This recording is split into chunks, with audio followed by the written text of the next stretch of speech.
Bonjour à tous et bienvenue à cette session d'information dans le cadre des Elsevier Health Days 2023 sur l'autisme et les TSA, troubles du spectre autistique. N'étant pas médecin ni professionnel de santé, l'objectif de cette session est de vous parler un peu et de sensibiliser à l'autisme et aux troubles du spectre autistique et de vous montrer comment accéder à des ressources fiables et validées sur la plateforme Clinical Key d'Elsevier. Donc, dans le cadre de la Journée mondiale de sensibilisation à l'autisme et aux troubles du spectre autistique, qui a eu lieu le 2 avril 2023, nous organisons cette session d'information pour vous donner des informations récentes sur l'autisme et les troubles, les TSA. Donc, le trouble du spectre autistique est un trouble de neurodéveloppemental précoce euh, donc qui est symbolisé, enfin, est marqué par l'altération de la communication et de l'interaction sociale, accompagnée de comportements, d'intérêts ou d'activités restreints et répétitifs. Les manifestations des TSA peuvent être très variables d'un patient à l'autre, mais également au cours du développement de l'enfant. Les retards de langage, les aptitudes sociales atypiques sont souvent observés chez les enfants entre 12 et 14 mois. Les comportements bizarres et répétitifs deviennent souvent apparents au cours de la deuxième année de vie de l'enfant. Ces troubles du spectre autistique sont liés et peuvent apparaître en lien avec de nombreux facteurs qui peuvent rendre un enfant plus sujet aux troubles du spectre autistique, notamment des facteurs environnementaux et génétiques. Quelques données clés glanées lors de mes recherches. Selon la Haute Autorité de Santé, les troubles du neurodéveloppement touchent 5% de la population, soit environ 35 000 naissances par an. Les troubles du spectre de l'autisme, TSA, représentent 0,9 et 1,2% des naissances, soit 7 500 naissances par an. La Haute Autorité de Santé estime qu'il y a plus de 100 000 jeunes de moins de 20 ans et près de 600 000 adultes autistes en France. Et l'OMS estime qu'une personne sur 160 dans le monde présente un trouble du spectre autistique. D'où l'importance de cette journée de sensibilisation à l'autisme qui a eu lieu le 2 avril 2023 et surtout le mois d'avril 2023 pour sensibiliser le grand public et les professionnels de santé à ces pathologies du trouble du spectre autistique. L'objectif de cette session est de vous montrer comment accéder à des informations fiables, validées sur la plateforme Clinical Key, qui est un outil d'information, d'aide à la pratique et de recherche clinique, accessible dans le cadre d'un abonnement institutionnel, d'un hôpital public ou privé, d'une université, à cette base de données d'information médicale et chirurgicale. Donc, Clinical Key est un moteur de recherche innovant qui sélectionne pour vous les contenus pertinents parmi les meilleures sources d'informations médicales. C'est un moteur de recherche bilingue, français et anglais, qui vous permet d'accéder à des informations fiables et validées dans les ressources documentaires d'Elsevier et de ses partenaires. On estime que depuis 2020, l'information médicale double tous les 73 jours. Il est donc important d'avoir accès à une information fiable, validée, qui vous permet de gagner du temps pour identifier les ressources fiables, validées et récentes pour actualiser vos connaissances. C'est un outil d'information et d'aide à la décision qui vous permet d'accéder à des informations fiables, validées, actualisées, pour actualiser vos connaissances dans toutes les spécialités. C'est un outil d'information transversale qui couvre toutes les spécialités médicales et chirurgicales, qui permet d'avoir accès à des informations utiles à la pratique clinique pour confirmer un diagnostic ou un plan de soins, grâce à des synthèses cliniques basées sur les preuves, des recommandations de bonne pratique, des fiches médicaments. C'est un outil qui peut être utilisé comme support à la recherche clinique pour trouver des informations fiables et validées sur l'épidémiologie, la prévalence et justifier votre projet de recherche clinique et avoir accès à des données, des informations bibliographiques utiles pour votre projet de recherche clinique. Ça peut être un outil qui peut être utilisé pour mettre à jour une présentation pour un cours ou une présentation en staff ou en congrès. Et l'objectif global de la plateforme est de contribuer à l'amélioration de la prise en charge des patients en vous fournissant des informations fiables validées dans toutes les spécialités pour la pratique clinique, la recherche et l'enseignement. Je vous montre rapidement les ressources accessibles sur clinicalkey.fr, la base de données bilingue d'Elsevier. Vous avez accès au contenu d'Elsevier, l'éditeur médical en texte intégral, avec plus de 850 revues, dont la collection des Lancet, dont le Lancet Psychiatrie, les traités EMC, l'encyclopédie médico-chirurgicale qui présente l'état des connaissances actuelles dans toutes les spécialités, plus de 1400 livres de références comme le manuel de psychiatrie, accessible en texte intégral, mais également des livres tels que le guide de thérapeutique de Perlmutter ou des ouvrages plus spécifiques dans chaque spécialité, donc ouvrages de référence, toujours les dernières éditions. Vous avez accès à des synthèses cliniques evidence-based basées sur les preuves, sur des grandes pathologies pour aller accéder à des informations du diagnostic au traitement récentes et validées. Vous avez accès à de nombreux contenus multimédia, vidéos et illustrations sur clinicalkey.fr. Et vous avez également accès au contenu de nos partenaires, donc les recommandations des sociétés savantes françaises et internationales, de la Haute Autorité de Santé, du NICE, des fiches médicaments, Teriac en français et Gold Standard en anglais, les essais cliniques menés actuellement dans le monde provenant de la base clinicaltrials.gov, notamment en Europe et en France. Et lorsque vous faites une recherche sur clinicalkey.fr, la recherche est exhaustive. On va chercher dans les contenus d'Elsevier et de ses partenaires, mais on remonte également les résumés d'articles pertinents provenant de la base de données Medline à travers l'interface PubMed, qui vous renvoie donc vers PubMed pour voir où vous pouvez accéder au texte intégral de ces articles pertinents par rapport à votre recherche. Dans le cas pratique sur l'autisme et les TSA, en cherchant sur clinicalkey, vous pouvez accéder à des informations fiables récentes et validées sur l'autisme et les TSA, les troubles du neurodéveloppement et les TSA. Par exemple, des synthèses cliniques basées sur les preuves, sur l'autisme, la collection des Lancet, dont le Lancet Psychiatrie, l'EMC Médecine Générale ACOS ou l'EMC Psychiatrie, des revues de référence et des livres de référence, comme par exemple Évaluer les troubles du spectre de l'autisme, accessible en texte intégral, Netter's Atlas of Neurosciences, TCC dans l'autisme et le retard mental, manuel de psychiatrie, etc. Donc, on verra sur la plateforme clinicalkey que vous pouvez accéder à ces ressources en texte intégral lors de vos recherches. Vous verrez donc aussi, je vous enverrai cette présentation, vous aurez accès à donc, toutes ces sources qui m'ont permis donc, de trouver des informations sur l'autisme et les TSA, que ce soit l'OMS, Santé publique France, les Nations Unies ou d'autres associations. Je vais passer maintenant à la démonstration de clinicalkey. Donc, sur clinicalkey.fr, la base bilingue, vous pouvez, quand l'établissement est en test ou abonné à la ressource, donc créer votre compte personnel. Donc, vous y avez accès sur n'importe quel ordinateur relié au réseau informatique de l'établissement qui est en test ou abonné. Et si vous créez votre compte personnel en cliquant sur « S'inscrire », vous remplissez votre prénom, votre nom, votre adresse email professionnelle, vous choisissez un mot de passe et vous acceptez les conditions d'utilisation pour vous inscrire. Et ensuite, dans un second temps, vous connectez à votre compte. Alors, l'adresse email professionnelle, institutionnelle, vous permet d'avoir accès sur site, mais également en dehors, grâce à l'accès à distance, que vous pouvez activer dans un second temps. D'abord, vous créez votre compte, ensuite, vous activez l'accès à distance.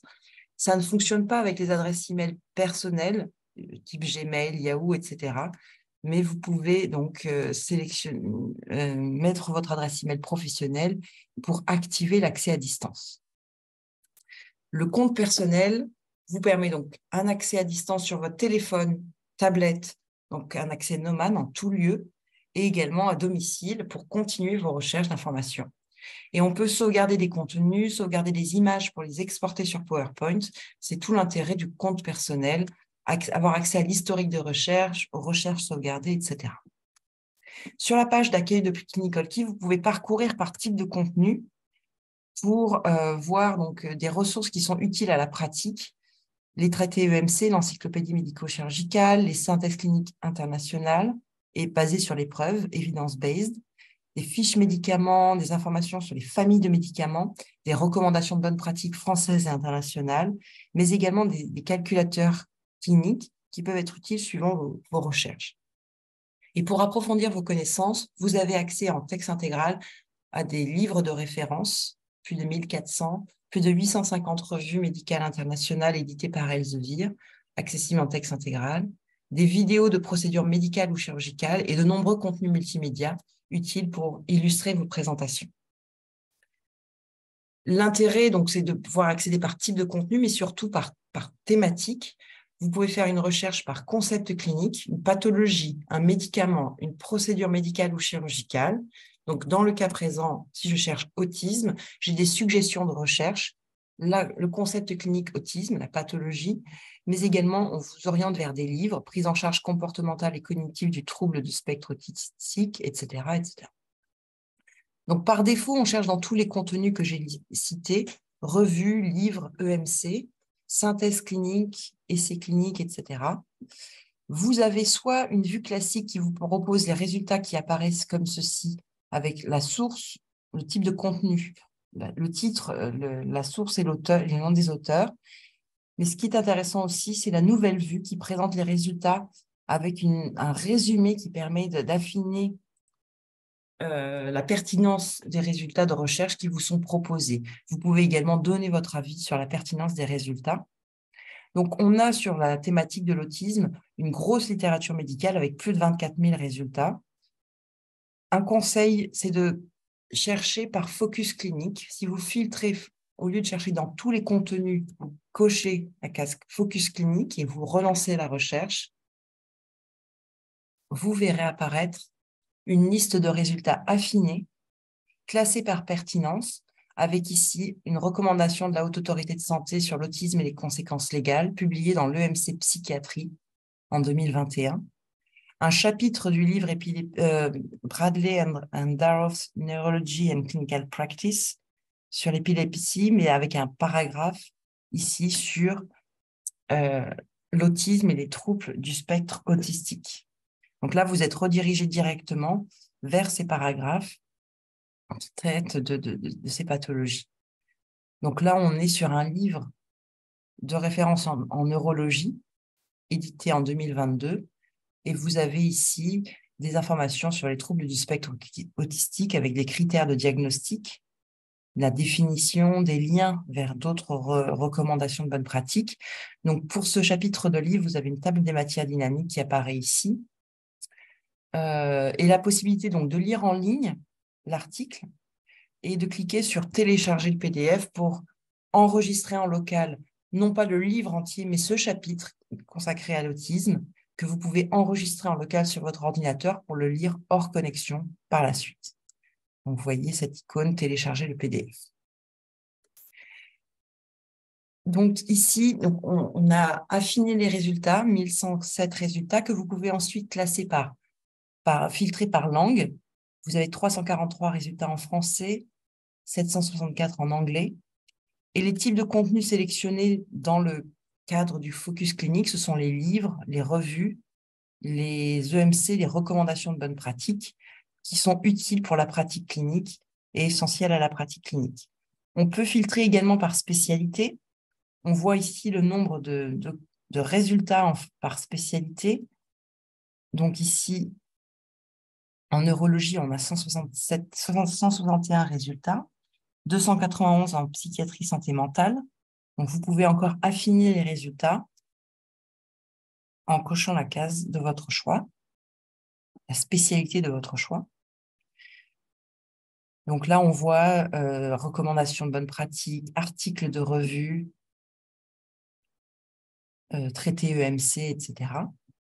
Et vous avez la possibilité encore d'affiner les résultats par date pour voir uniquement les résultats publiés dans les 6 derniers mois. Il n'y en a plus que 20. Sur les 12 derniers mois, vous en avez 30, etc. Donc, ces éléments-là, vous pouvez les sélectionner pour les sauvegarder et les lire plus tard.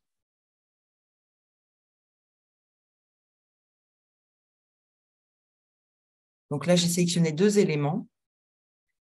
On peut, en cliquant sur l'étoile, l'icône favori, étoile, favori, vous pouvez créer un dossier autisme et TSA et sauvegarder ces éléments dans une liste de lecture personnalisée que vous retrouverez plus tard. C'est ce qu'on appelle un tag. Donc là, vous nommez le tag, autisme et TSA, qui est sur ajouter, puis terminer. On a sélectionné ces 2 éléments-là. Donc là, on a fait une recherche par focus clinique, etc. Ce que j'aimerais vous montrer, ce sont les synthèses cliniques basées sur les preuves. Donc là, je relance une recherche spécifiquement dans cette catégorie.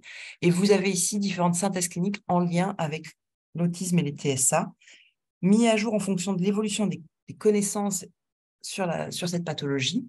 Donc, ce sont des synthèses cliniques en anglais basées sur les preuves, avec l'action urgente à mener et les références sur lesquelles se sont reposés les auteurs pour rédiger cette synthèse clinique que vous pouvez voir dans les références. Et en cliquant sur lien référence, ça vous ouvre dans un nouvel onglet le lien vers un article, une recommandation de bonne pratique sur lesquels se sont basés les auteurs pour cette synthèse clinique.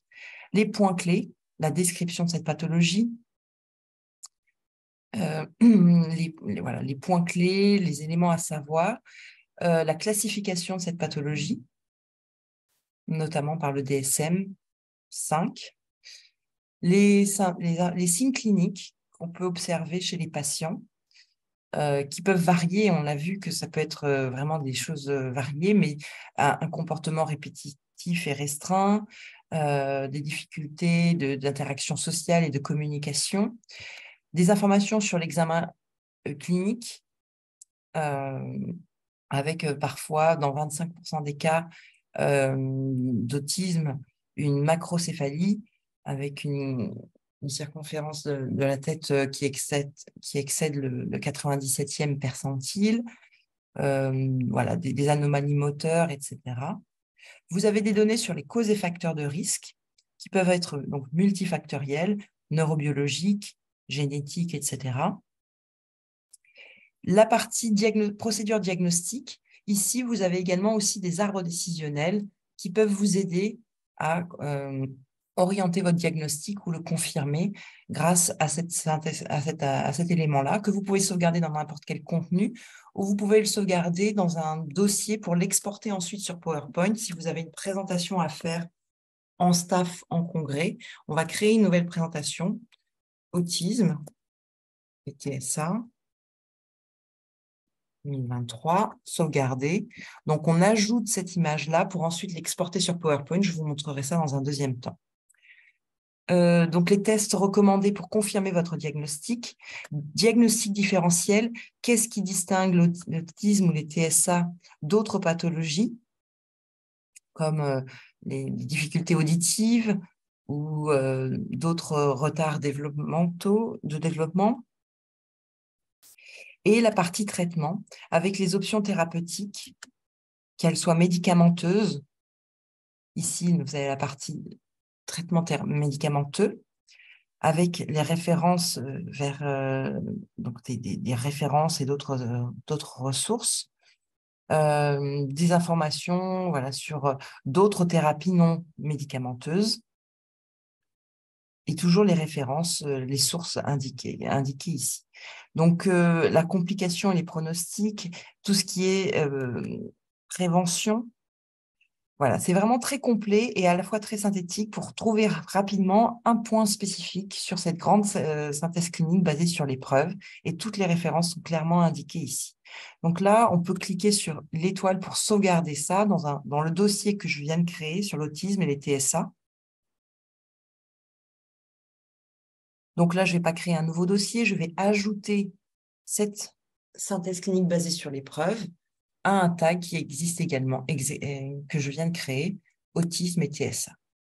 C'est vraiment la ressource la plus fiable et validée pour actualiser vos connaissances du diagnostic au traitement sur cette pathologie-là.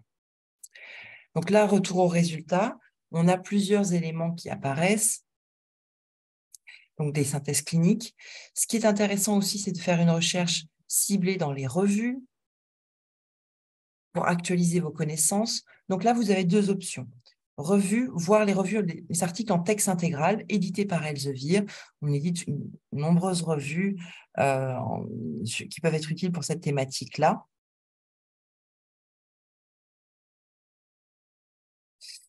Ou choisir texte intégral et Medline pour étendre les sources de recherche. Donc là, quand vous voyez Medline, c'est un abstract d'un article qui est pertinent par rapport au sujet de l'autisme que vous pouvez voir à travers les... Vous avez le résumé, le même résumé que vous trouvez sur PubMed. Et sous le résumé, vous avez un lien PubMed ID qui vous renvoie vers la plateforme PubMed où on vous indique quel est l'éditeur de cette revue et si l'article est accessible en free full text, comme c'est le cas actuellement. Donc, vous n'avez pas accès au texte intégral sur Clinical Key puisque nous ne sommes pas l'éditeur, mais on vous indique via PubMed où accéder au texte en texte intégral, à l'article en texte intégral.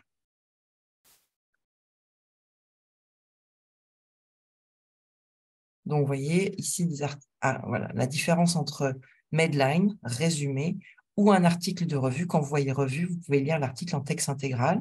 Donc, lecture en ligne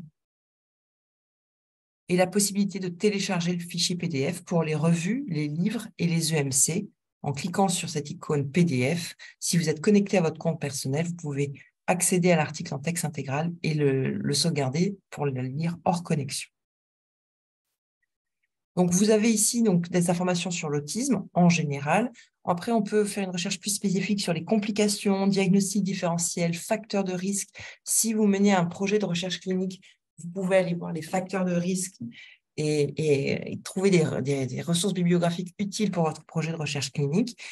Donc, ici, on peut sauvegarder des éléments voilà, à travers des revues systématiques, méta-analyses, il y en a 25, essais randomisés contrôlés. Vous pouvez affiner les résultats que vous souhaitez et les sauvegarder par la suite. Vous avez également d'autres voilà, procédures diagnostiques, traitements, etc. Traitements, donc là, on est resté dans les revues, mais vous avez la possibilité également donc, de lire des articles sur les traitements de l'autisme, mais également, au lieu de chercher dans les revues, d'aller voir les fiches médicaments. Thériaque en français. Donc là, on a ici la dénomination commune internationale, l'aripiprazole, avec ici la posologie recommandée et une synthèse, donc les classifications, les indications dans le cadre de pathologies psychiatriques ou de troubles autistiques, les modalités d'administration, les contre-indications, les interactions possibles avec d'autres médicaments et les effets indésirables possibles. Donc, toutes ces informations sont fiables et validées avec des informations de la NSM et autres sources d'autorité de mise sur le marché en France, etc. Donc, ces synthèses cliniques peuvent être utiles pour vérifier la posologie d'un médicament avant prescription. On peut également voir les essais cliniques menés actuellement dans le monde pour voir s'il n'y a pas de nouveaux essais cliniques sur le traitement de l'autisme. Donc ici, on a 750 résultats d'essais cliniques sur les traitements de l'autisme. On peut également faire une recherche ciblée sur l'autisme et essais cliniques. On a 1149 résultats. Si je veux voir les essais cliniques menés en France, vous pouvez ajouter le concept Clinique France. Et ici, vous ne verrez que des essais cliniques menés en France actuellement. Donc là, l'objectif de l'essai clinique, qui est en cours de recrutement depuis le juin 2020, la description détaillée de l'essai clinique, l'éligibilité, les critères d'inclusion. Et cet essai clinique a été mené à Bron, près de Lyon, en France, à l'hôpital Levinatier. Vous avez ici le numéro d'identifiant de l'essai clinique et le lien vers la base de données clinicaltrust.gov pour accéder à plus d'informations sur l'essai clinique et éventuellement aussi contacter les équipes pour impliquer un de vos patients dans l'essai clinique actuellement en cours en cliquant sur « Contact et location » sur la base de données clinicaltrust.gov. Donc, ces éléments-là, vous pouvez les sauvegarder, recommander la lecture de cet essai clinique à d'autres confrères, imprimer. Et également, il y a sur Clinical Key beaucoup de contenus multimédia qui peuvent être utiles pour illustrer une présentation que vous avez à faire sur l'autisme dans le cadre d'un cours ou d'une présentation en staff ou en congrès. Ici, on voit les illustrations, arbres décisionnels, graphiques, etc. Vous pouvez ici voir la légende pour voir si c'est pertinent et donner d'ailleurs votre avis sur la pertinence des résultats. On peut sélectionner plusieurs illustrations qui nous intéressent. Et là, ce n'est pas ajouter comme n'importe quel contenu, mais c'est sur cette icône, c'est ajouter à la présentation PowerPoint. On va ajouter cet élément-là aux éléments déjà sélectionnés. Pour retrouver les éléments sauvegardés, que ce soit des articles de revues, de livres ou des recommandations de bonnes pratiques, vous cliquez donc sur « Contenu sauvegardé » avec l'icône étoile pour les favoris d'articles ou d'illustrations. Et vont s'afficher ici les éléments sauvegardés, votre liste de lecture personnalisée et les tags, les dossiers thématiques qui vous permettent de visualiser uniquement les éléments sauvegardés pour l'autisme et les troubles des TSA.